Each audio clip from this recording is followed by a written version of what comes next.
Génibet, Paris-Picanly. En ce moment, profitez de 250 € de bonus de bienvenue. Bonjour à toutes et bonjour à tous. On se retrouve pour une réunion de gala, celle programmée en ce dimanche 1er octobre sur l'hippodrome de Paris-Longchamp, avec en point d'orgue, vous le savez sans doute, le Qatar Prix de l'Arc de Triomphe, une épreuve qui a réuni cette année suffisamment de partants pour servir de support au Quintet Plus et au Top 5 Génibet. Bref, de quoi nous promettre une très belle explication en ce dimanche, également en réunion de gala. Pourquoi? Puisque pas moins de 7 groupes 1 vont se succéder sur l'hippodrome de Paris-Longchamp en ce dimanche. Nous évoquons donc dans la première partie de l'émission ce Quintet, ce Qatar Prix de l'Arc de Triomphe, et dans la deuxième partie, j'aurai quelques coups de cœur à vous indiquer, mais également des informations pour Strasbourg, puisque j'ai pu m'entretenir avec l'entraîneur Yvonne Volmer, qui jouera à domicile et qui déléguera pas moins de 10 partants au cours de cette réunion strasbourgeoise. Vous dire également que vous pouvez liker ce programme, le partager, et ce via nos différents supports sociaux. Ne vous en privez surtout pas, c'est gratuit, via Facebook ou encore Twitter. Concernant donc ce Quintet, le Qatar Prix de l'Arc de Triomphe, j'ai placé en tête un cheval que j'ai toujours aimé, c'est le numéro 12, Fitz the Flame. Sa préparation s'est très bien déroulée, c'est ce qu'a indiqué son mentor Pascal Barry à l'occasion d'une conférence de presse organisée cette semaine. Tous les paramètres sont au vert pour ce cheval. Un cheval qui est certes lent dans sa mise en jambe, ce qui va le contraindre à subir les aléas du parcours. Il faudra finir fort et éviter les mauvais coups, mais c'est un cheval pétri de qualité. Il compte 5 courses au compteur, déjà 3 victoires. Il a couru 4 fois Paris-Longchamp, 3 succès et une place de deuxième. La tenue ne lui fait pas défaut. Il évoluera sur un parcours à son entière convenance. Il avait été battu par Ace Impact dans le Jockey Club. Il le retrouve sur une distance davantage dans ses cordes. D'ailleurs, il a remporté le Grand Prix de Paris de manière magistrale. Et dernièrement, dans le Prix, les circonstances ont joué contre lui. Quoi qu'il en soit, il monte en puissance pour ce rendez-vous. Pascal Barry estime que le cheval est mieux que sa tentative dans le Prix Niel. Il était un peu rouillé dans le Niel et a progressé depuis au travail. Bref, ici, s'il ne perd pas trop de terrain dans sa mise en jambe, je pense qu'il a des moyens de revenir mettre tout le monde d'accord. Ce numéro 12, Fitz the Flame, Pascal Barry, est assez confiant, voire même très confiant. Je lui poserai principalement le 14, Fantastic Moon, qui m'a bien plu dans le Prix Niel. Il a un Prix Niel qu'il a remporté. Le cheval a été supplémenté pour courir cet arc, puisqu'il aura sans doute un terrain bon à sa convenance. Le terrain est annoncé à 3.1, 3.3 pour ce dimanche. Sachez toutefois que pour voir le dernier cheval supplémenté à remporter cet arc, eh bien, il faut remonter à Saumarez, ça commence à dater. Quoi qu'il en soit, ce numéro 14, Fantastic Moon, a fait sensation la dernière fois. Il court 7 courses au compteur, 7 podiums, dont 5 succès. À mon avis, c'est également un postulant très sérieux au succès. Bien évidemment, on retiendra en très bon rang le 13, Ace Impact, qui aura sans doute les faveurs du betting. Il sera favori. Il est invaincu en 5 courses courues.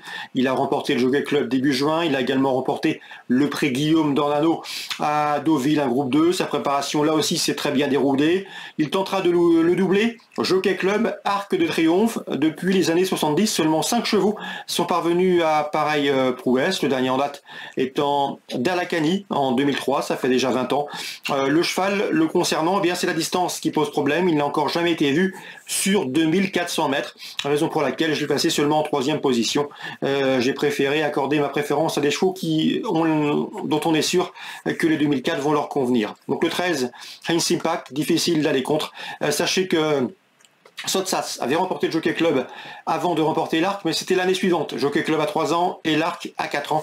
Ici, son compagnon d'entraînement, autre protégé de Jean-Claude Rouget, à savoir Ace Impact, tentera de faire mieux que Sotsas. Le 13, Ace Impact prioritaire. Le 4, Sincamille, a également des références à faire valoir. C'est un cheval qui partira à une cote d'outsider, mais attention à lui, le cheval est au sommet de son art actuellement. Il est courageux, il peut être monté de manière classique, il peut galoper au vent sans tirer. Il est assez pratique dans un parcours, il affiche 7 succès en 14 courses courues. Il a gagné le Grand Prix de Chantilly, il a également remporté un groupe 1 plus récemment à Berlin. C'est à mon avis ici un trouble fait des plus séduisants. J'ai ensuite retenu le numéro 11, Mr. Hollywood, qui nous arrive d'Allemagne. D'ailleurs, il a terminé deuxième du derby allemand, deuxième derrière Fantastic Moon qui le retrouve ici, deuxième également d'un groupe 1 disputé plus récemment le 3 septembre sur la distance qui nous intéresse. Sa dureté sur un atout. Le cheval ici peut parfaitement intégrer le quintet gagnant. J'ai ensuite placé un Britannique, numéro 7, Hukum, qui d'après Owen Burrows, son mentor, n'a jamais été aussi performant qu'à 6 ans. Un cheval qui s'est finalement déclenché sur le tard. Il a remporté son premier groupe 1 à l'âge de 5 ans, mais c'est un cheval qui est au sommet de son art actuellement. Il a remporté notamment une épreuve de groupe 1, le King George, c'était au mois de juillet, courant juillet. Le cheval est au top, il a repris de la fraîcheur, c'était volontaire d'après Owen Burrows, son mentor. Là aussi, c'est ce qu'il a indiqué à l'occasion d'une conférence de presse. D'ailleurs, à ce sujet, sachez que vous pouvez retrouver ces informations dans la rubrique des actualités canalturf.com, l'interview notamment de Ron Burrows, mais bien d'autres, Pascal Barry et encore d'autres. En tout cas, ce numéro 7, comme devrait pouvoir ici bien faire. Il affiche 11 victoires en 18 courses courues. Son numéro en dehors dans les stalles peut jouer contre lui, le 14. J'ai ensuite placé le numéro 6, Westover, un cheval qui dispose d'un grand braquet qui est dur à l'effort et qui pourrait bien galoper aux avant-postes. Le cheval a terminé deuxième des King George derrière Hukum qui le retrouvera ici. C'est un cheval de premier plan. Lui aussi a parfaitement les moyens de prendre une belle place dans ce lot. N'oubliez pas qu'il avait remporté le Grand Prix de Saint-Cloud, une épreuve de groupe 1 disputée au premier semestre. Il mérite donc le respect. Je terminerai ce pronostic avec le numéro 8, Place du Carrousel, qui vient de s'adjuger le prix Foix devant Hérésine et sur le parcours proposé dès 2004 de Longchamp. Le cheval est présenté par André Fabre qui connaît bien cet arc de triomphe. Il l'a remporté à 8 reprises, mais rarement avec des pouliches. Quoi qu'il en soit, cette femelle de 4 ans est au top et elle aura un parcours qu'elle connaît. Dès lors, il convient de s'en méfier pour venir brouiller les cartes. En calmant partant, je retiendrai le numéro 10, Free Wind, qui sera présenté par Lanfranco Dettori, le recordman de l'épreuve catégorie jockey. Un Lanfranco Dettori qui participera à son 34e et dernier acte puisqu'il retirera sa révérence en fin d'année. Résumé chiffré pour ce Qatar Prix de l'Arc de Triomphe. Le 12, Feed the Flame, mon favori. Devant le 14, Fantastic Moon. Ensuite le 13, Ace Impact. Le 4, Sim Camille. Le 11, Mr. Hollywood. Le 7, Hukum. Le 6, Westover. Et le numéro 8, Place du Carrousel. 12, 14, 13 et 4. 11, 7, 6 et 8. Je vous souhaite un très bon Arc de Triomphe à tous sur canalturf.com et nos différents supports. Nous, on se retrouve désormais pour les coups de cœur. En ce moment, profitez de 250 € de bonus de bienvenue. On se retrouve pour les informations et coups de cœur de ce dimanche 1er octobre. Réunion de gala, comme je vous le disais, sur l'hippodrome de Paris-Longchamp, puisque les 7 premières épreuves de ce programme sont estampillées groupe 1. Je vous transmettrai quelques coups de cœur pour cette réunion, mais également des informations pour Strasbourg avec des coups de cœur et des informations concernant les protégés de Yvonne Volmer, laquelle sera bien représentée aussi bien en nombre qu'en qualité. Concernant Longchamp, le première course, c'est le prix Jean-Luc Lagartère, un groupe 1 pour les 2 ans. Le prix Marcel Boussac, c'est la deuxième, autre groupe 1. Dans la troisième, je vous recommande le 307 Algadir, un représentant de François Roux, un cheval qui reste sur 7, qui reste sur 6 victoires et qui visera ici un 7e succès de rang. C'est un cheval qui est déjà triple lauréat de groupe 1. Il s'annonce redoutable dans cette épreuve réservée aux chevaux inscrits au Stud Book arabe. Dans la cinquième, le prix de l'Opéra, groupe 1 pour les juments. J'aime beaucoup le 12, Blue Rose Sen, présenté par le redoutable Christopher Head. 7-3 ans, a les moyens, elle l'a prouvé, de mettre tout le monde d'accord.